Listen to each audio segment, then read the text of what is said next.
네, 오늘은 한 걸음 또 한 걸음씩 6번째 시간 예수님의 형제의 믿음과 제자들의 바람이란 제목으로 하나님 말씀을 나누겠습니다. 카프카라고 하는 사람은 인간에게 두 가지의 원죄가 있다 이렇게 말합니다. 그 원죄는 모든 곳에 영향을 주고 있다 이렇게 설명하면서 두 가지의 원죄를 이렇게 설명합니다. 첫 번째 원죄는 성급함이라는 원죄이고, 두 번째 원죄는 나태함이라는 원죄입니다. 이렇게 설명을 합니다. 인간이 에덴 동산에서 쫓겨난 이유는 성급함 때문이고, 에덴 동산으로 돌아오지 못하는 이유는 나태함 때문입니다. 이렇게 설명을 합니다.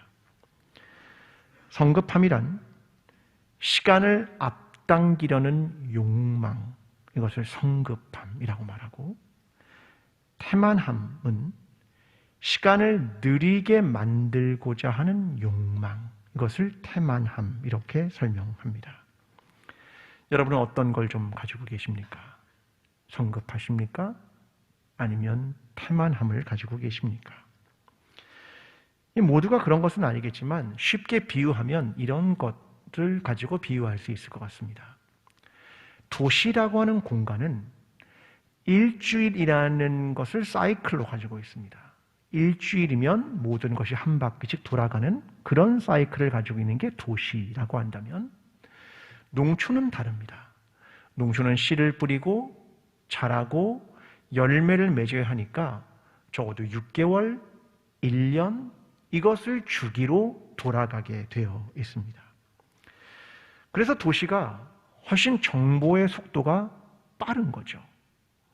농촌은 그런 많은 정보에 관심이 있지 않고 주로 날씨, 절기 이런 데 더 민감합니다. 지난 10월 8일은 할로라고 하는 절기였는데요. 농촌에서 보면 이 절기는 벼와 콩을 수확하고 밀과 보리를 파종하는 시기입니다. 그러니까 삶의 속도가 사실은 다르다 이렇게 이해하면 좋을 것 같습니다. 가끔 이렇게 생각을 해봅니다. 저와 여러분은 죽으면 천국에 갈 텐데요. 그러면 우리는 영원을 살아가는 것 아니겠습니까? 근데 지금처럼 이렇게 바쁘게 계속 매일매일 살아가다 보면 과연 영원이라는 시간을 어떻게 살아갈까? 이런 생각을 해보기도 합니다. 끝이 없는 시간? 이런 시간이 지루하거나 무료하게 느껴지지는 않을까? 내가 천국에 살아가는 이 영원의 시간을 지금의 속도로 과연 살아갈 수 있을까? 이런 생각을 하곤 합니다. 우리는 어쩌면 너무 급해서 우리의 품성이 만들어지는 시간을 기다리지 못합니다. 우리는 어쩌면 너무나 급해서 우리의 신앙이 만들어지는 시간을 기다리고 있지 못하는 수도 있겠습니다. 왜냐하면 모든 것이 쉽게 생산되어야 하고 공산품처럼 만들어져야 하는 삶을 살기 때문은 아니겠습니까? 저는 드라마와 영화도 이런 패턴을 사실은 보여주고 있다고 생각합니다. 예를 들면 요즘 그렇게 많이 나오는 넷플릭스의 오징어 게임이라고 하는 영화가 있는데요. 여러분 많이 아마 언론에서 들으셨겠지요. 여러분 혹시 보셨습니까? 자, 보신 분은 고개를 끄덕끄덕 해보겠습니다. 보신 분은 네. 저희 교인들은 거의 안 보시기 때문에 성경을 주로 보시다 보니까 이런 걸 잘 안 보십니다. 네. 저는 설교를 위해서 한 번씩 봅니다. 네. 그런데 이 영화는요, 이런 내용입니다. 456명의 사람들이 경쟁과 게임을 통하여 한 명이 죽을 때마다 1억씩 모입니다. 이러한 게임을 계속하다가 마지막에 한 명이 456억을 받아가는 이런 영화입니다. 그런데 생각해 보십시오. 그것을 받아가는 시간은 한 일주일 안에 456억을 모으게 된다는 말입니다. 여러분 평생 일해서 456억을 모으실 수 있으십니까? 전 안 되겠는데요. 이 영화는 뭐냐면 성급함. 얼마나 빠른 시간 안에 이러한 돈을 얻을 수 있는가에 대한 내용을 다루고 있습니다. 사람들은 거기에 몰려들죠. 이렇게 빠른 시간에 이렇게 큰 돈을 얻을 수 있는가? 그 내용이죠. 그런데 이런 영화만 있는 게 아니라 요즘 드라마들을 보면 되게 느린 드라마가 많습니다. 여러분 혹시 갯마을 차차차를 보십니까? 네. 이제 좀 응답을 하시는군요. 네. 슬기로운 의사생활도 보셨습니까? 네. 여러분 이런 드라마들은요, 속도감이 진짜 없습니다. 그냥 일상에 있는 이야기들, 위기, 긴장 그런 거 거의 없습니다. 그냥 시간이 일상으로 흘러가는 거죠. 저도 요즘 가끔 답답하면 보는 드라마가 있는데요. 동백꽃 필 무렵. 보셨습니까? 옛날 건데요. 저도 한 번씩 봅니다. 그런 거 보면 그냥 마음이 잔잔하고 그냥 차분해지는 것 같습니다. 여러분, 이런 드라마는 이런 겁니다. 따뜻한 일상, 이 일상이 얼마나 소중한 것인지 이런 걸 보여주고 있습니다. 어쩌면 우리는 빠른 속도와 느린 속도 사이에서, 긴장과 여유 사이에서, 때로는 성급함과 느림 사이에서 우리는 살아가기도 합니다. 오늘 우리는 예수님의 형제들의 성급함에 대한 이야기를 나누고 싶습니다. 주님은 이에 대해서 예수님의 때에 대한 이야기를 들려주시는 내용이 오늘 우리가 함께 다룰 내용입니다. 자, 오늘 본문은 오병이어 이후에 벌어진 사건에 대한 이야기를 들려줍니다. 그 시기는 초막절이었습니다.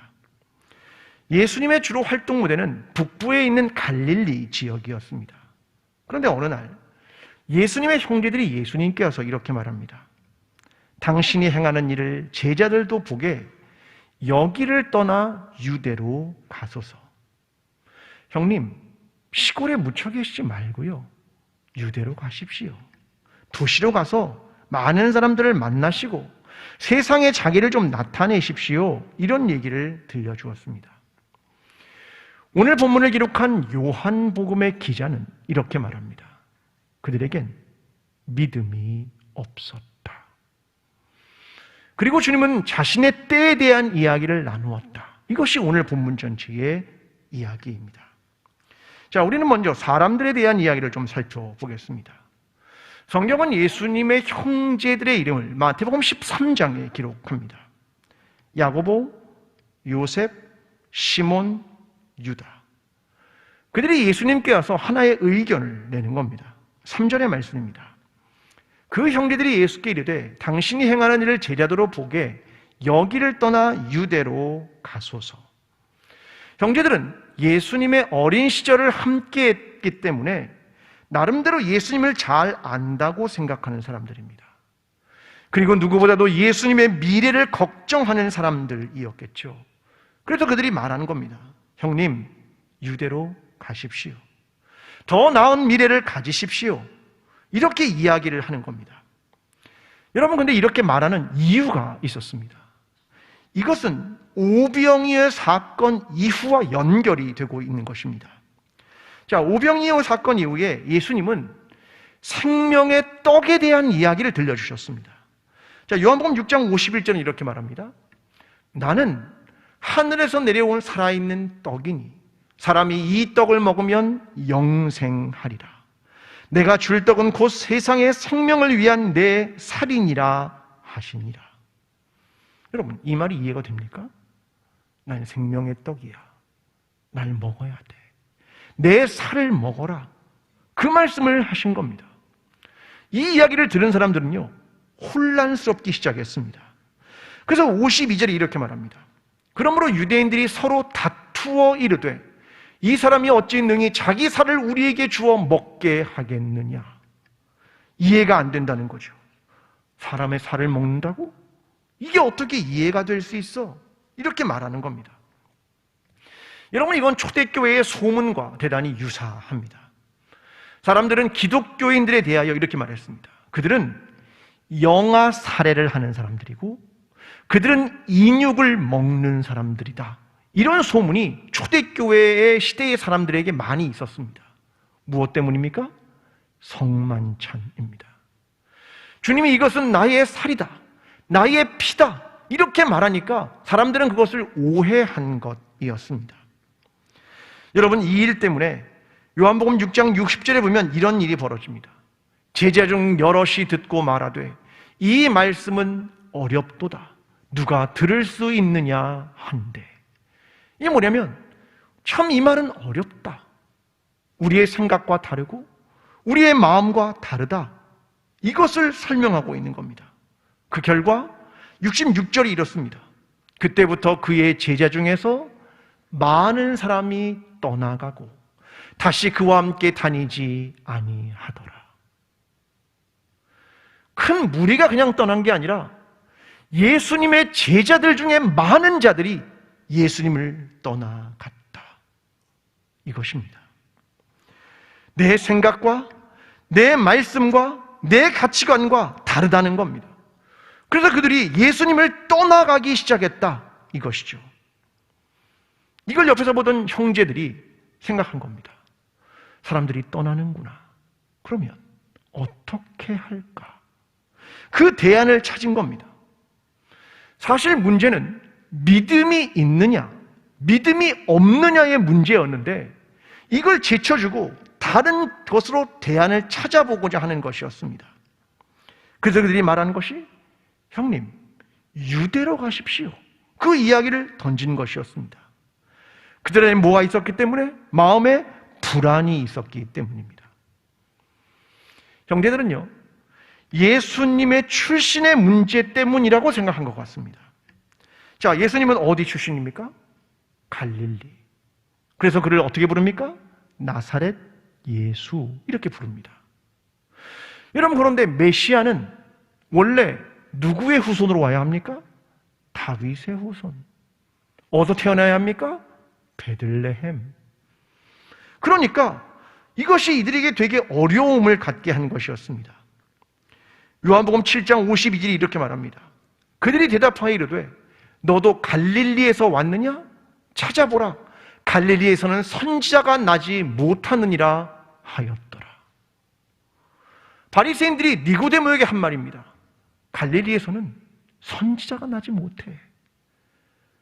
그러니까 형제들이 예수님에게 형님, 유대로 가십시오, 이 이야기를 하게 된 것이었습니다. 예수님의 출신과 정체성에 대한 논쟁이었습니다. 자, 여러분, 출신과 정체성 그렇게 중요할까요? 자, 제 아들의 예를 좀 들어보겠습니다. 저희 부부가 진해에서 군목을 할 때 저희 아들을 낳았습니다. 근데 진해엔 병원이 마땅하지 않아서 창원에 있는 병원에서 낳았습니다. 그럼 저희 아들은 진해 출신입니까? 창원 출신입니까? 곤란합니다. 다행스러운 건 아시다시피 지금은 진해, 마산, 창원이 합쳐서 창원시가 됐습니다.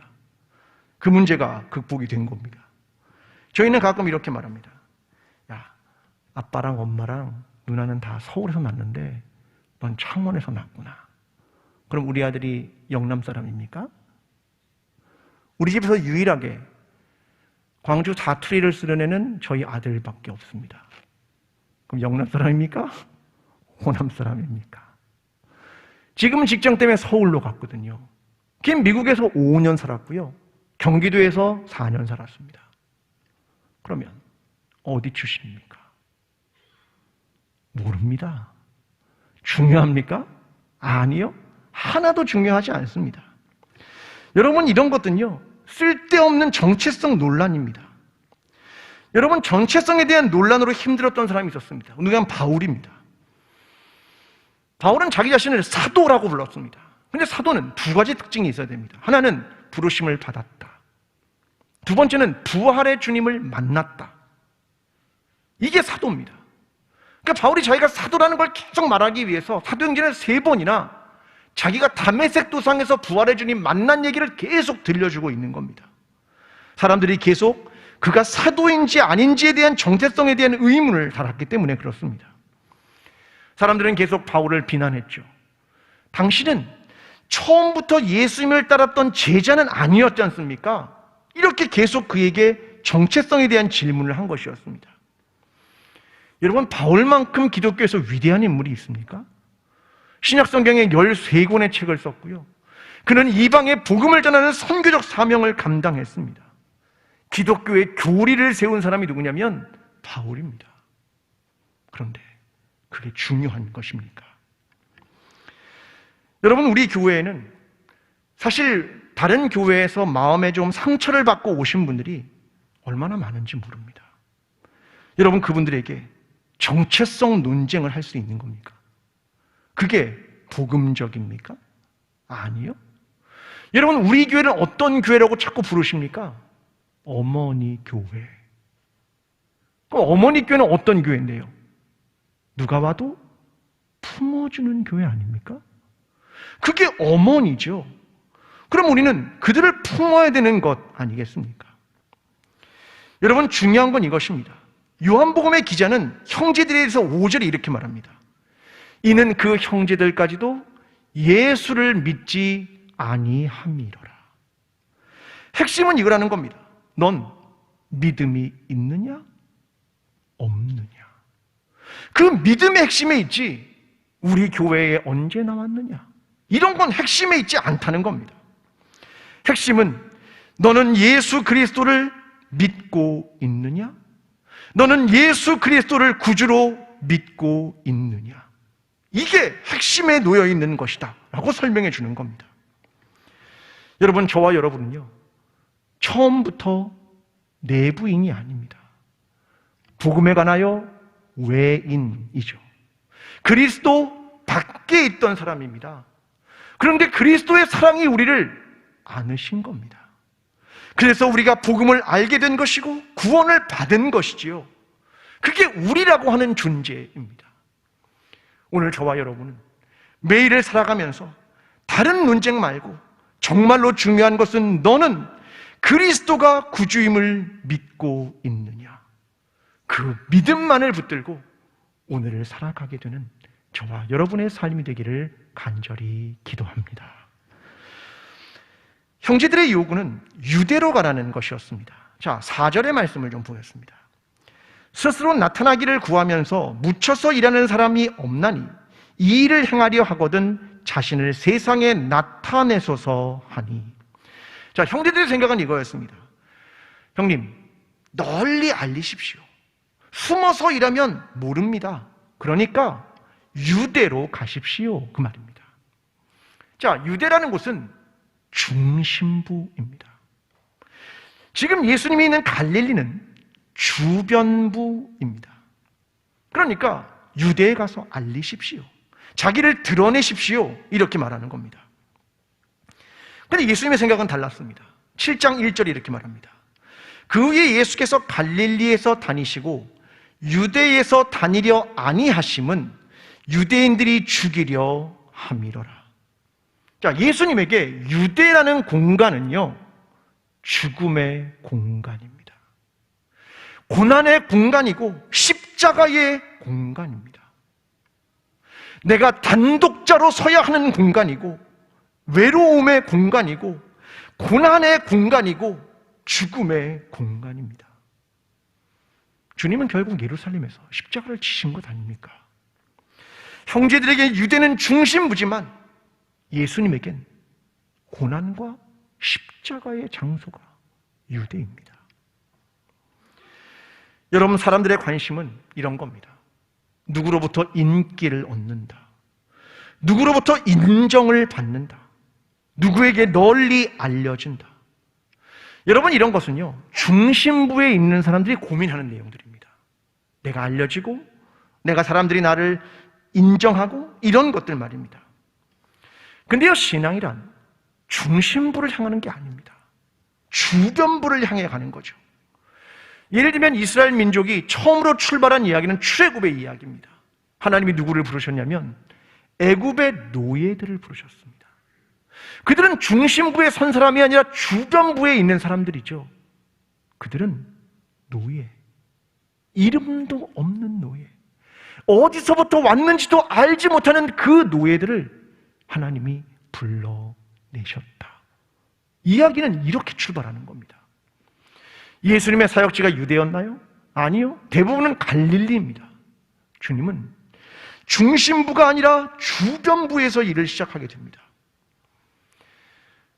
기독교의 역사는 기독교가 중심부로 갈수록 타락한다. 이것을 명확하게 보여줍니다. 중심부에서 기득권을 가지고 힘을 가질 때 기독교는 타락했습니다. 로마 제국의 예를 들어드릴까요? 기독교가 로마 제국의 국교가 됩니다. 모든 로마인들은 기독교를 믿어야 되는 거죠. 그 전까지는 어떻게 했습니까? 그 전까지는 내가 예수 그리스도를 믿고 생명을 건다라고 해야 세례를 받았는데, 국교가 된 이후에는 내가 로마 시민이니까 빵 하나 얻어먹고 세례를 받았습니다. 왜요? 국교가 됐으니까. 여러분, 그렇게 기독교는 중심부로 갈수록, 힘을 가질수록 타락의 길을 걷게 되는 겁니다. 여러분, 한국교회를 바라보십시오. 한국교회는 어느 순간 권력의 중심부에 서기 시작했습니다. 그때부터 타락을 시작하는 겁니다. 그때부터 사람들은 교회를 떠나기 시작하고 교회를 비난하기 시작했습니다. 작년에 떠난 기독교인의 수가 40만입니다. 여러분, 기독교는 지금 어떤 걸 경험해야 하냐면 사람들의 마음속에서 그 중심부에서 주변부로 밀려나가기 시작을 하는 겁니다. 여러분, 우리는 이제 중심부에 서 있지 않습니다. 우리는 주변부에 서 있죠. 주변부에서는 어떤 일이 일어나야 되는 줄 압니까? 다시 시작해야 하는 겁니다. 내 특권과 내 자리를 내려놓고 나는 하나님 앞에서 거류민이며 나는 하나님 앞에서 흩어진 나그네라고 하는 그 겸손과 소박한 소명을 다시 붙들기 시작해야 하는 겁니다. 여러분, 주변부에 있는 사람에게는 그래서 중요한 것이 있습니다. 내적 충실함입니다. 이것은 다른 말로 하면 거룩의 모양을 갖는 게 아니라 거룩의 능력을 가지라, 그 말입니다. 디모데후서 3장 5절은 이렇게 말합니다. 경건의 모양은 있으나 경건의 능력은 부인하니 이 같은 자들에게서 내가 돌아서라. 여러분, 교회로 말하면 이것은 내적 충실함을 가지고 있는가, 이것입니다.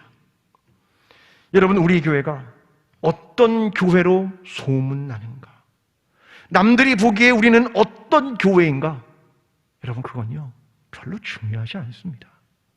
그건 중심부에 있는 사람들의 이야기죠. 주변부의 사람들은 그런 거에 별로 신경 쓰지도 않습니다. 왜요? 어차피 잃어버릴 게 없거든요. 주변부니까. 그래서 그들의 관심은 이런 겁니다. 우리 안에 내적 충실함이 있는가? 우리는 거룩한 공동체인가? 우리는 하나님의 말씀을 사모하는 공동체인가? 우리는 기도하는 공동체인가? 우리 안에 사랑과 환대가 있는가? 우리에겐 평화가 있는가?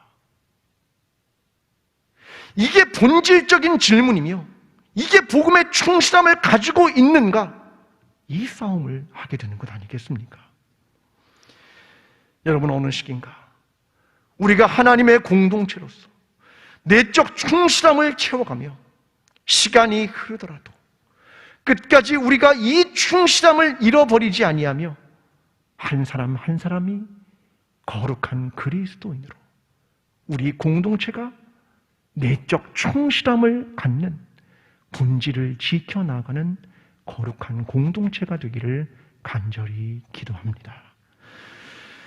예수님의 형제들은 예수님이 유대에 가서 자신을 드러내기를 원했죠. 주님은 다르게 대답하십니다. 6절. 예수께서 이르시되 내 때는 아직 이르지 아니하였거니와 너희의 때는 늘 준비되어 있느니라. 자, 이걸 쉽게 공동번역으로 말하면 이런 말입니다. 그래서 예수께서는 그들에게 이렇게 대답하셨다. 너에게는 아무 때나 상관없지만 나의 때는 아직 오지 않았다. 자, 이게 무슨 말이냐면 너희는 초막절에 언제나 갈 수 있다. 종교적 순례를 하면 된다. 그런데 나는 거기에 가서 십자가를 져야 하고 고난을 당해야 되기 때문에 아직 내 때가 오지 않았다. 그 이야기를 설명하시는 겁니다.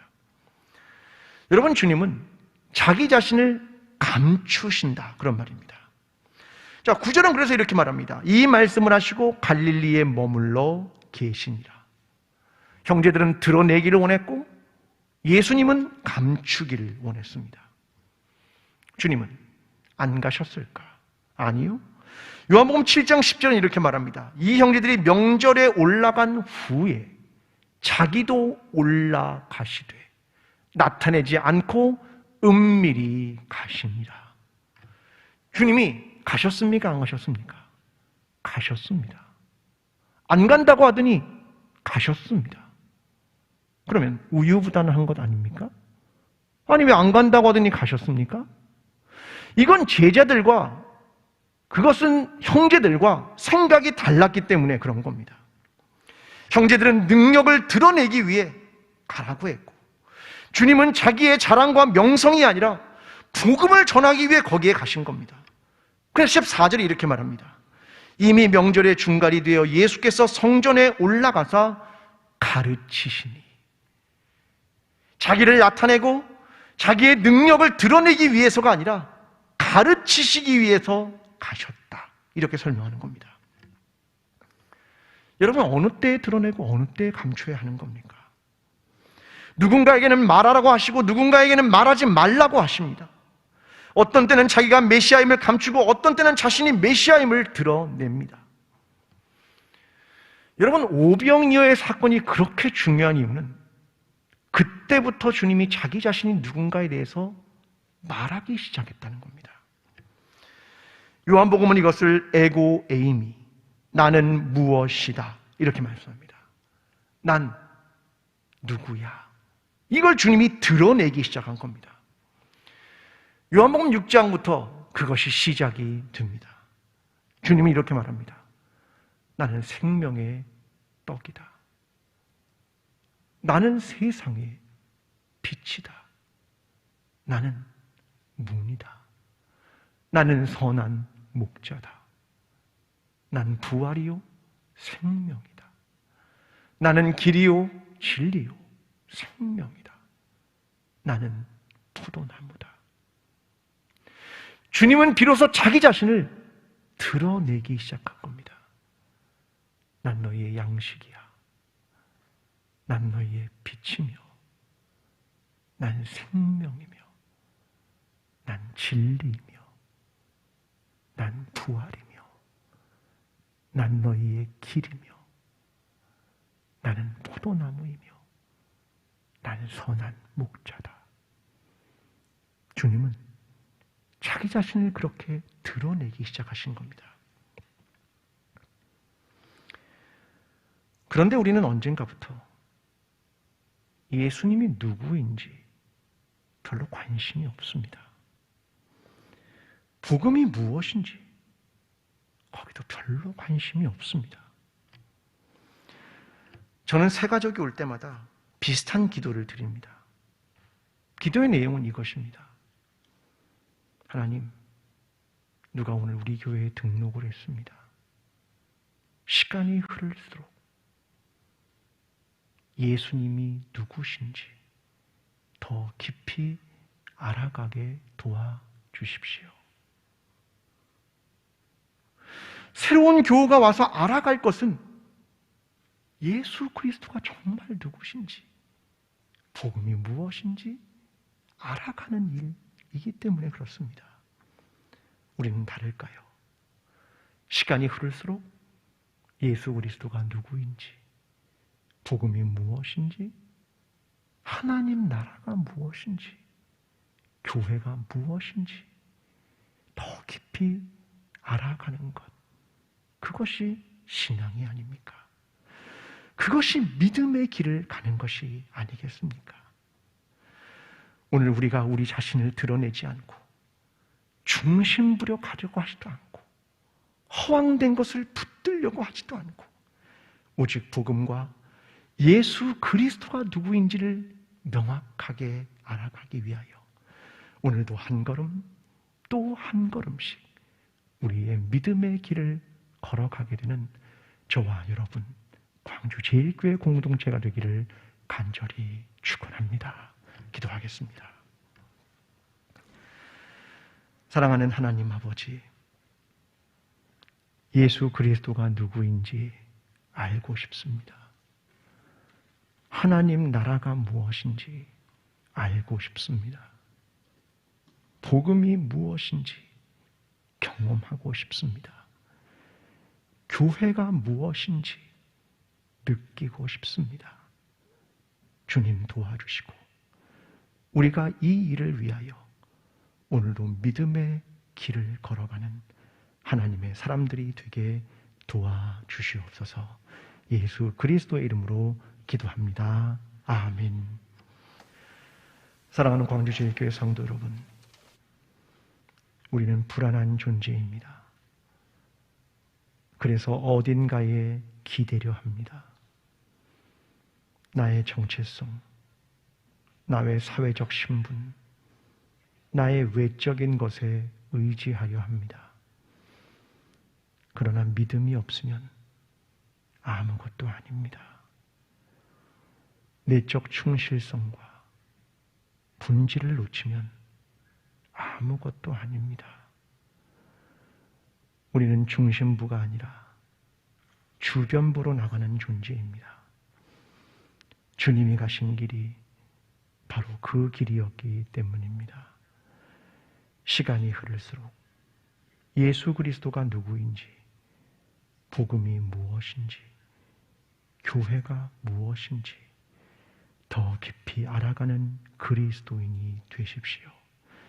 주님이 우리와 함께 하실 것입니다.